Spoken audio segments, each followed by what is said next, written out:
নমস্কার, আমরা ইচ্ছেদার। আজকে আমাদের পরিবেশনা সুকুমার রায়ের লেখা গন্ধ বিচার।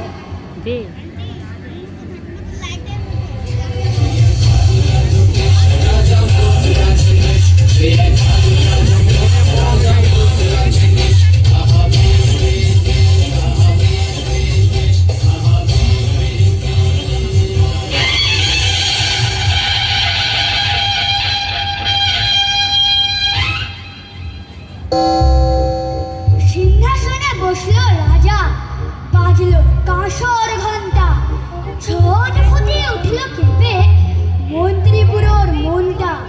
বললে রাজা, মন্ত্রী, তোমার জামায় কেন গন্ধ?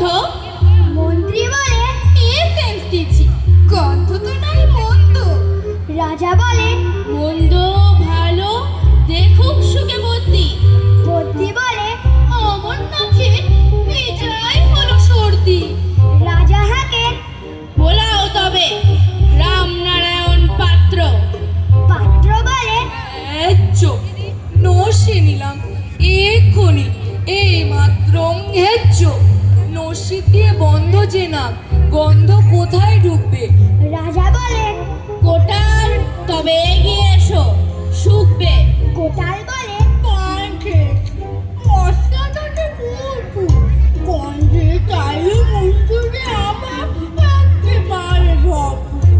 রাজা বলেন, আসুক তবে শের পালোয়ান ভীম সিং।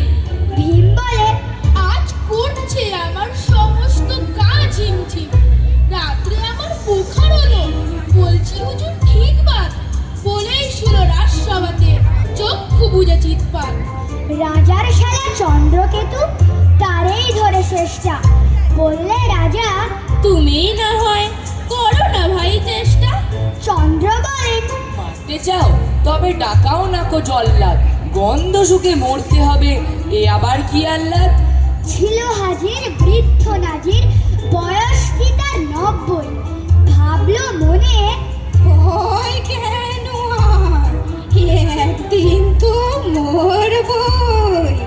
সাহস করে বললে বুড়ো, মিথ্যে সবাই বকছিস, সুখ দে বাড়ি, হুকুম পেলে এবং পেলে বকছিস। রাজা বলেন, 1000 টাকা ইনাম পাবে সদ্য। তাই না শুনে উৎসাহেতে উঠল বুড়ো মধ্য। জামার পরে না ঠেকিয়ে শুকলো